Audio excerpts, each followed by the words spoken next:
Mais uma vez, bom dia a todos, a paz do Senhor Jesus Cristo. Louvado seja o nome do Senhor Jesus Cristo. Às vezes somos tão carregados com a palavra de Deus e ficamos cheios de conteúdo ao longo da semana. Não que eu quero incitar você a buscar pouco a presença de Deus, mas às vezes preparamos muito conteúdo e aqui chegamos nessa plataforma do YouTube, e às vezes até aqui dentro da igreja não temos condição de pregar tudo, porque, por incrível que pareça, às vezes somos escravos do relógio, do tempo, e não dá tempo de entregar tudo. Temos que fazer algo mais rápido e algo mais conciso para podermos para que a mensagem, não fique extravasando muito tempo da nossa liturgia. Amém? Vamos dar continuidade aos ensinamentos que o Senhor tem nos dado na carta aos Efésios. Hoje será a última mensagem em Efésios. Vamos para o capítulo 6. Carta de Paulo aos Efésios, capítulo 6. Carta de Paulo aos Efésios, capítulo 6, verso 23. 6, 23. A paz esteja com os irmãos, e também o amor com a fé da parte de Deus Pai e do Senhor Jesus Cristo. A graça esteja com todos os que amam o nosso Senhor Jesus Cristo, com amor que não se abala. Amém? Vamos orar. Deus Altíssimo, Deus de amor, Deus de poder, louvado seja o Teu nome. Nós te amamos, te adoramos e te agradecemos.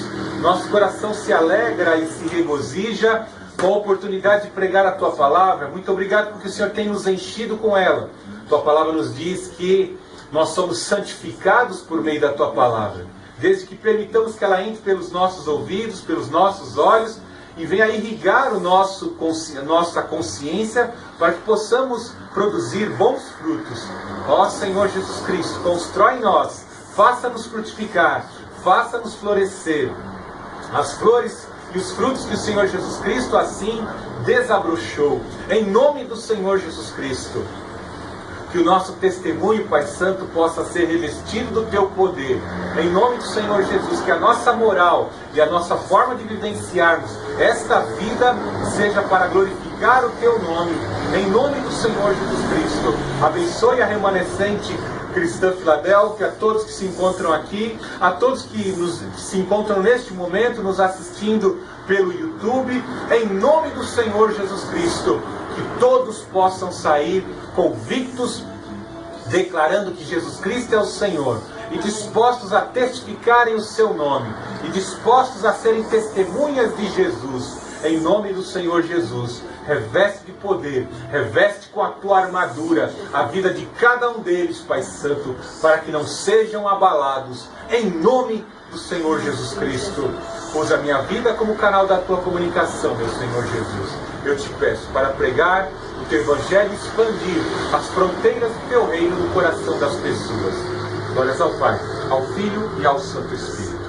Amém. Interessante que o apóstolo Paulo, no capítulo 6, ele tem uma preocupação muito intensa, urgente, com o revestimento espiritual do crente. Depois de revelar o plano de salvação do capítulo 1, depois de descrever qual é o curso deste mundo e nos revelar que fomos separados do curso deste mundo para uma vida santificados e colocados assim os crentes numa região celestial, depois de ter falado no capítulo 4 e 5, nos mostrando o que é um vivenciamento em Cristo Jesus, a nova vida, o processo de regeneração e a nova roupagem que o cristão deve ter, agora ele se preocupa com outro aspecto, o aspecto espiritual, no que envolve, no que concerne as batalhas espirituais. Porque Cristo vem e habita no nosso coração e muda a nossa forma de viver. Nos apresenta o sacrifício de Cristo, o sangue como substância eterna para a purificação e remissão e absolvição dos nossos pecados. Nos mostra o Consolador como auxiliar, como garantia de que vamos herdar as promessas. E aqui, como eu disse no capítulo 6, ele está preocupado em nos mostrar que agora que os nossos olhos foram abertos, existe uma batalha espiritual. Ao ponto dele dizer que a nossa luta não é contra os seres humanos, mas muito pelo contrário, o mal que existe no mundo teve a sua origem na mente espiritual de Satanás, quando por livre-arbítrio, por livre escolha, encheu-se de orgulho, deixou de adorar a Deus e passou a adorar a si mesmo. E a maldade que ele iniciou lá em cima no céu, estendeu-se para o homem, que é a criatura ao qual Deus mais ama, que é a sua imagem e semelhança. Então, a batalha foi desencadeada. Vemos que começou lá no Jardim do Éden, quando Satanás engana a mulher, engana o homem, e em efeito dominó, toda a humanidade foi infectada do egoísmo e da vaidade de Satanás. Sente-se que existe um inimigo que peleja contra a humanidade, que quer destruir o homem, que quer desconfigurar, descaracterizar o homem. Nós precisamos estar preparados para não sermos abalados, para não sermos destruídos, para não sermos separados eternamente de Deus. Para isso, há uma necessidade de usarmos uma armadura. Vemos aqui uma série de metáforas, uma série de ilustrações que nos ajudam a compreender que não podemos deixar partes do nosso corpo, da nossa vida espiritual ou áreas da nossa vida desguarnecidas, desprotegidas. Portanto, temos que tomar toda a armadura de Deus para podermos vencer, para podermos ser vitoriosos e passarmos a nossa eternidade com Deus. Algo muito interessante que eu refleti ao longo da semana, de vermos as dificuldades que estamos passando, as lutas, as dificuldades, clamando pela igreja, vendo o apóstolo Paulo em sua preocupação. Ele estava preso, mas estava preocupado com os efésios, estava preocupado com o crescimento espiritual de cada um deles. Posteriormente, vemos que Timóteo foi escolhido por Paulo para ser o bispo daquela região. Uma região onde o evangelho chegou ali com força. Eles abandonaram os livros, queimaram os livros de magia, abandonaram os ídolos, e agora eles eram cristãos. E eles precisavam de uma exortação forte, consistente, e que verdadeiramente pudesse conceder a eles condição e estratégias e condições deles poderem ser cristãos que estavam em regiões celestiais, numa nova condição de vida, separados do mundo e agora numa nova condição de vida. Até preso o apóstolo Paulo impactava. Por isso que eu falo, meu irmão, às vezes você não vai para a igreja porque você não tem um sapato, não tem uma roupa, não vai para a igreja por um olhar cruzado de alguém que esqueceu de dar a paz do Senhor para você. O apóstolo Paulo não era impedido, mesmo em prisões, mesmo em cadeias, de estar difundindo o evangelho. Com certeza, quando Paulo olhava a guarda pretoriana dos romanos ali, fazendo a guarnição da sua vida, ele aos cuidados, o apóstolo Paulo aos cuidados daqueles soldados romanos, pensava, esses daqui serão os próximos alvos. Então, preso a mim, não pode se separar, vão acabar sendo cristãos, vão todos ser cristãos. E ele fala isso em uma das cartas, né? Os da guarda pretoriana te saúdam, irmãos, dizendo que até os soldados se converteram. O apóstolo Paulo era uma metralhadora de 66 livros, né? Ele tinha bala na agulha, ele tinha a palavra de Deus na agulha, e ele, sem dúvida nenhuma, em todas as oportunidades, ele pregava o evangelho para trazer para o reino celestial, para o reino de Cristo. Amém? Fiz questão de enfatizar o capítulo 6, verso 23 e 24, para mostrar a importância de termos a fé e recebermos pela fé o amor de Deus, e compreendermos pela fé este amor de Deus, que é tão profundo ao ponto de entregar o Senhor Jesus Cristo como Salvador. O próprio Deus, na pessoa do Filho, vem e paga o único preço, a única forma e pela única forma, um meio de salvação.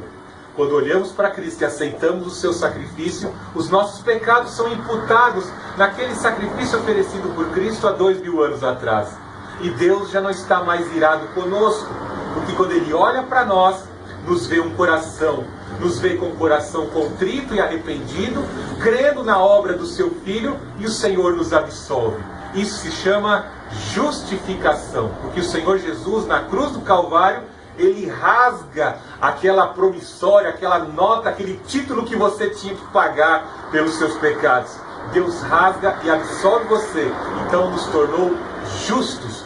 Paulo quer que nós tenhamos conhecimento dessa obra pela fé, tão somente pela fé. Não mais oferecendo sacrifícios e cumprindo desafios.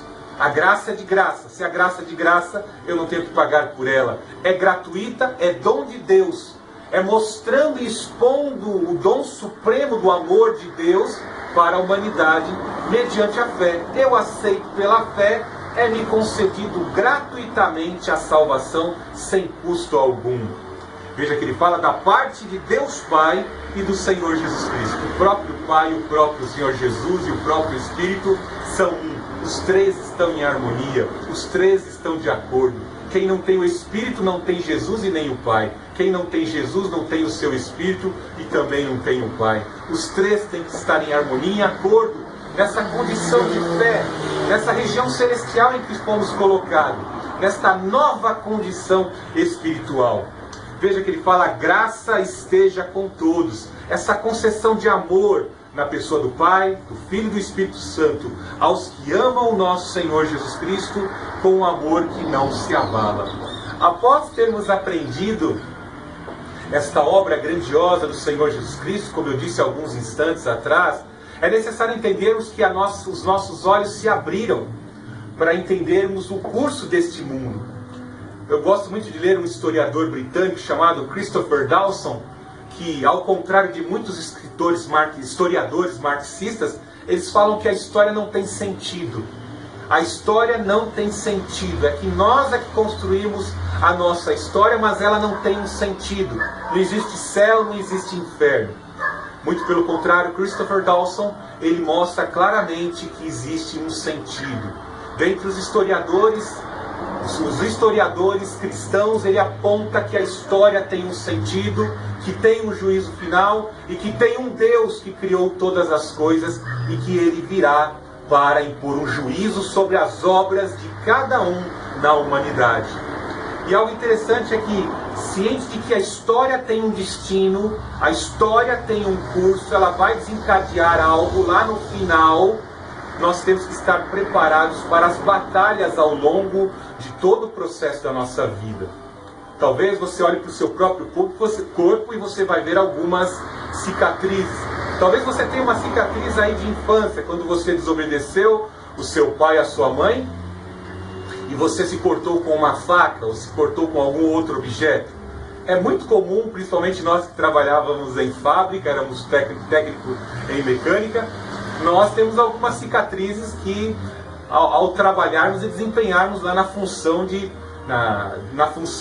manutenção das máquinas, temos algumas cicatrizes no nosso corpo que ficaram. Elas são resultado do trabalho, elas são resultado de alguma luta. Tão triste saber que os nossos policiais militares estão sendo mortos por bandidos e criminosos e estão sendo beneficiados por leis, né? Hoje em dia, se mata um policial, a vida de um policial não vale nada.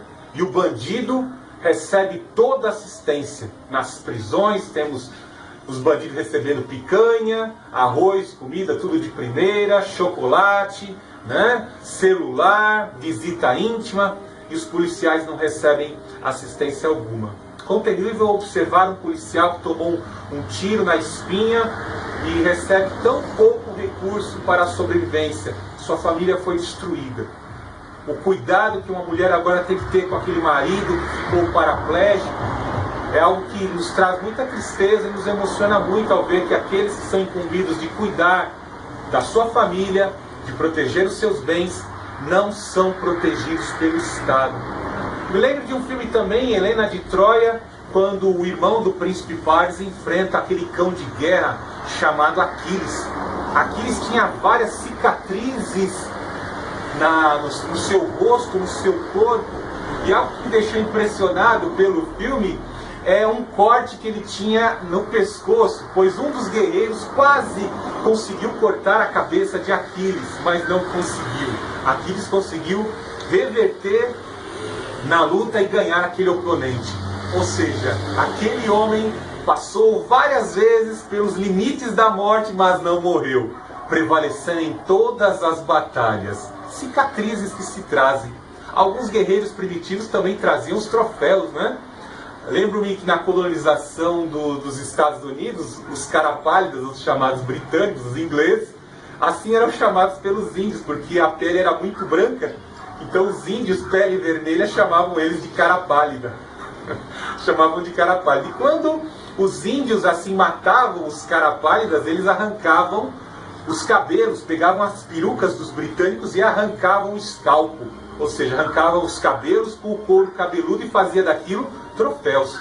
Muitos índios primitivos faziam isso, arrancar o cabelo dos guerreiros, as cabeças ou partes dos guerreiros que foram vencidos e ter aquilo como troféu, troféu de vitória, vencemos, né? São marcas da guerra. Mais profundo ainda é observarmos a capacidade que alguns povos têm, independente de serem cristãos ou não, de forma organizada a vencer situações que foram calamitosas. Você se lembra do terremoto de Fukushima em 11 de março de 2010? Foi algo terrível, né? Vieram aquelas ondas que foram consequências de uma movimentação das placas tectônicas, e as águas vieram e ali dizimaram, destruíram grande parte das cidades de Fukushima e Nagasaki. Mas algo incrível, poucos meses depois, lá estavam os japoneses organizando, pavimentando as ruas que foram destruídas e já colocando toda a economia para movimentar rapidamente. Parece que as empresas nem foram abaladas. A capacidade de se reorganizar e colocar em prática os seus objetivos, a sua visão econômica de manter aquela ilha uma grande potência econômica. Quantos vendavais você viu ultimamente nos Estados Unidos? Foram vários, né? Katrina, já perdi até o nome, né?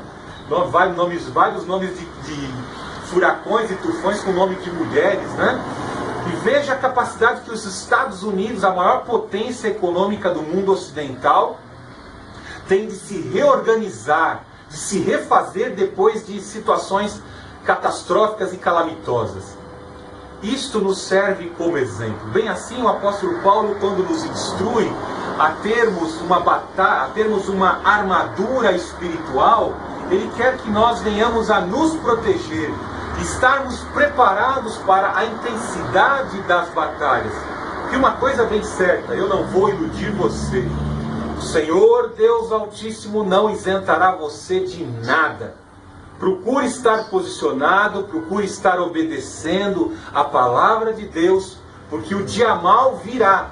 Se nós olhássemos para a condição de obediência que todos nós devemos ter, para a condição de santificação, talvez os mais santificados seriam isentos das lutas e das dificuldades.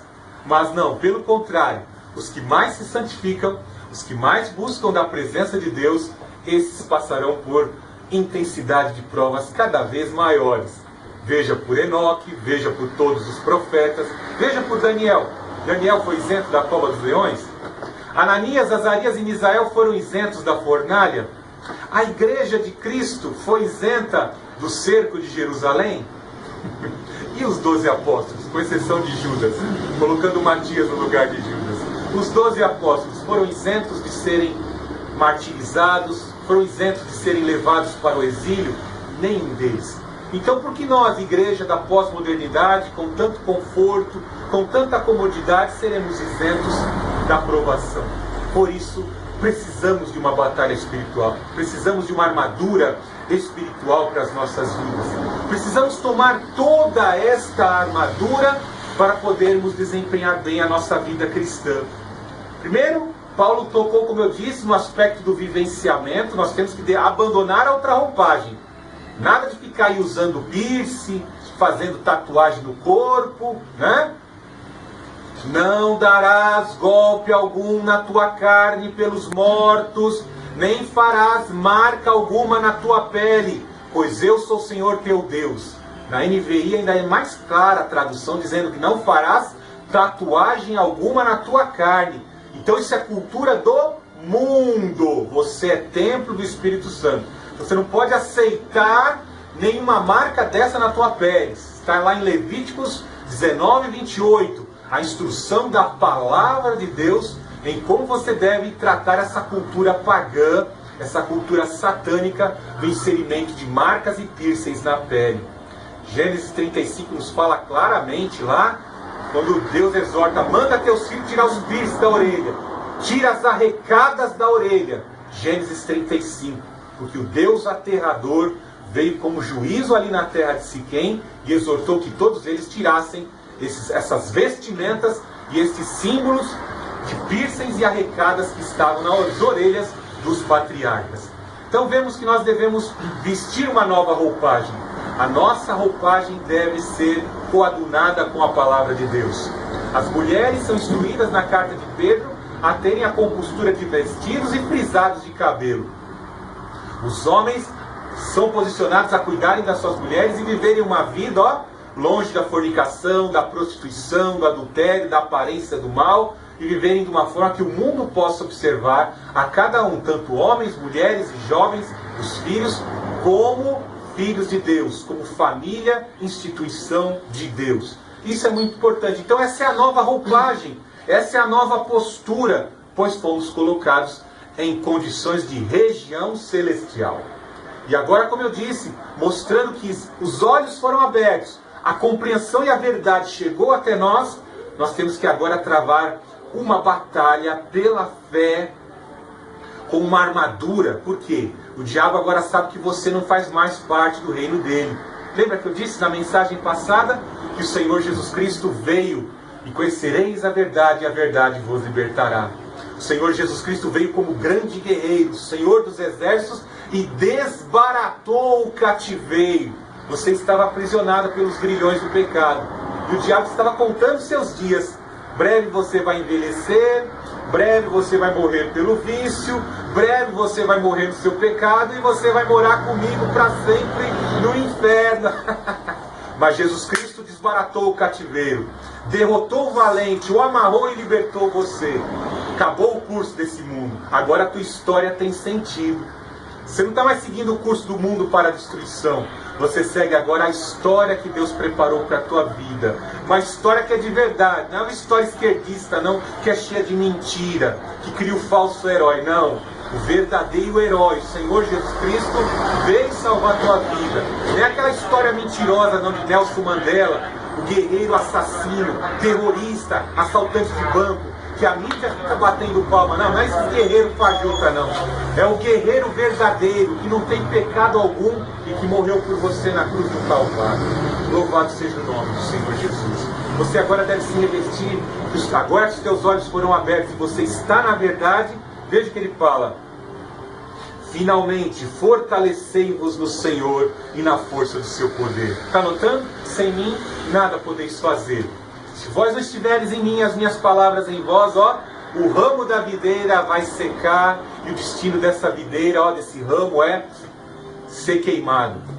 A palha seca queima facinho. Nós estamos numa época de estiagem aqui no Brasil, aqui em São Paulo, e é facinho pegar fogo nessas palhas secas que estão nos campos. Estamos quase 30 dias sem chuva, né? Então, se estivermos longe da videira, recebendo a seiva da videira, para que nós possamos produzir bons frutos que glorifiquem a Cristo, nós vamos secar. Então nós precisamos da seiva do Senhor Jesus Cristo, o mesmo Espírito que capacitou o Senhor Jesus Cristo. Lá em Isaías 61 nos diz o quê? Que o Espírito do Senhor Javé está sobre mim. Ele me ungiu para dar liberdade aos cativos. Ou seja, o Senhor Jesus Cristo dependeu do Espírito Santo na sua obra de encarnação. Bem assim nós que somos carne, precisamos também do Espírito Santo. Então precisamos buscar o poder do Espírito Santo e assim sermos fortalecidos. Essa é a promessa. Lá em Joel capítulo 2 nos diz, que nos últimos dias derramaria o Senhor do seu Espírito Santo, poder e virtude. Lá em Atos 1:8 nos diz que e recebereis minhas testemunhas ao descer sobre vós o Espírito Santo. Ou seja, o poder do Espírito Santo para nos fortalecer. Eu incremento nessa frase de Paulo a leitura da palavra de Deus. Porque foi com a leitura da palavra de Deus que a fé, de certa forma, foi alicerçada, a nossa fé quando se relaciona com a palavra. E esta palavra que é inspirada pelo Espírito Santo vai fortalecer. Nós buscamos poder na invocação do Espírito Santo e na leitura da palavra que foi inspirada pelo Espírito Santo. E aí ele fala, revestivos de toda a armadura de Deus. Toma toda a armadura de Deus. Não deixe uma parte, não deixa nenhuma parte dela faltar quando você estiver diante da peleja, diante da dificuldade. Quão terrível é para um soldado ir para a batalha e não levar algum componente que é necessário para aquele lugar. Esquecer o cantil com água fresca, ou esquecer seu capacete, ou esquecer sua metralhadora. Paulo está lembrando de um soldado romano aqui, e eu estou lembrando do soldado mariner, que são os melhores soldados do mundo, né? Eu estava vendo os soldados israelenses também enfrentando os palestinos, e vi como aquele soldado israelense também está super bem equipado, com o capacete, com o colete à prova de bala, com a sua couraça, com a sua metralhadora de tecnologia israelense, com um capacete ultra sofisticado, com componentes eletrônicos, com um óculos de visão infravermelho. Aquilo é um soldado. Um soldado daquele está bem preparado para enfrentar os terríveis palestinos filisteus, né? Veja aí, revestidos de toda a armadura de Deus, para que possais permanecer firmes contra as ciladas do diabo. Olha que coisa interessante, o apóstolo Paulo ele fala, permanecer firme com toda a armadura de Deus, no versículo 11, depois ele fala de novo, permanecer firme no versículo 13, depois ele fala de novo, permanecer firme no versículo 14, e ele termina a carta no 24, que eu fiz questão de ler, ó, para desse amor que não se abala. Então você note que talvez as batalhas, a intensidade destas batalhas que vem contra a tua vida, de forma inesperada, porque às vezes você não está esperando, você está negligente e letárgico na tua vida espiritual, e aquela batalha surge diante de você. Um problemão, né?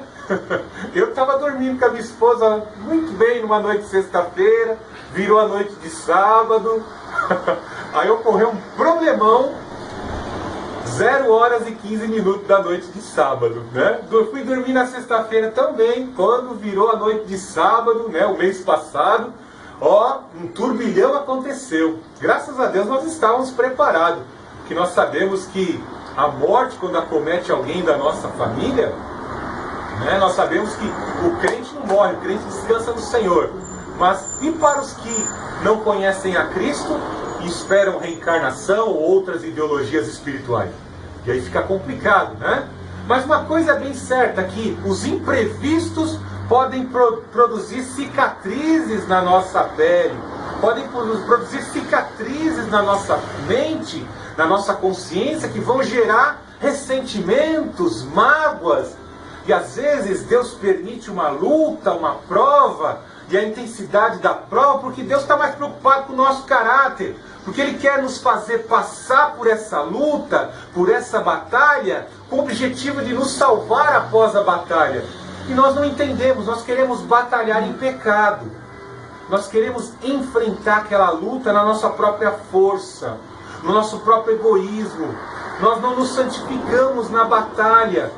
E quando não nos santificamos na batalha, se enchendo do poder do Espírito Santo e permitindo a atuação do Espírito Santo, nós poderemos estar no caminho da derrocada e posteriormente ficarmos amargurados com Deus. Então esteja atento ao que Deus fala com a tua vida nessa manhã, para que possais permanecer firmes, né? Resiliência é algo que muitas pessoas não têm em seu caráter.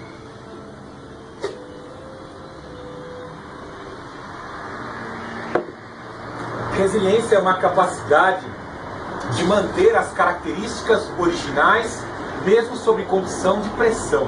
Fala aqui pela definição da química. Existem algumas substâncias que passam por determinada prova dentro do processo de engenharia ali, de utilização daquele material, e quando passa por esse processo de mecânica, que existe pressão, que exige-se muito daquela substância química, nós vemos que alguns materiais eles conseguem manter as mesmas características iniciais. Mas, trazendo aqui para o aspecto moral, para o aspecto espiritual, nós vamos ver que muitos cristãos não mantêm as suas características. Porque é muito comum vermos isso em cânticos de louvor, em alguns cânticos neopentecostais, né? Como é dito, né? Que o Senhor é o meu Deus, é o meu Senhor, e a pessoa canta e adora, chora, né? Quando tudo está bem. Mas quando tudo vai mal, quando não há condição alguma de oferecer adoração pela perda, pelo sofrimento, pela dor, pela angústia, a pessoa se esquece de ser adorador. Então algumas pessoas, quando são submetidas à prova, à dificuldade, elas não conseguem manter os valores. Elas não conseguem manter as características. Muito pelo contrário. Elas começam a não se parecer com Cristo.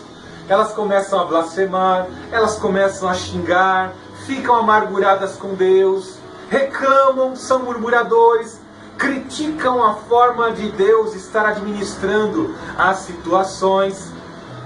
Por isso que Paulo fala em firmeza.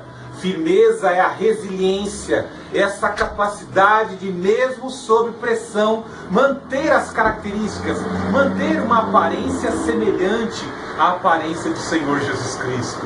Aquela que Ele nos ofereceu quando nos apresentou o Evangelho do Senhor Jesus Cristo. Veja que ele fala, permanecer firmes contra as ciladas do diabo. Resiliência é também manter a virtude, o caráter com base na palavra de Deus. Que às vezes a pessoa diz que é tão forte, eu sou guerreiro, eu sou o servo do Senhor, eu sou uma florzinha do Senhor Jesus, eu sou adoradora, mas quando está diante da tentação, não consegue manter a resiliência que José teve. Né? Vem ali a belíssima mulher de Potifar, que com certeza não era uma mulher feia. Geralmente esses homens de alto escalão no governo, eles tinham as mulheres mais bonitas, não tinham um só, tinham haréns de mulheres à sua disposição. Então a mulher de Potifar com certeza era muito bonita. E José, se fosse um revoltado com a vida, ele ia dizer o que? Ah, quer saber de uma coisa?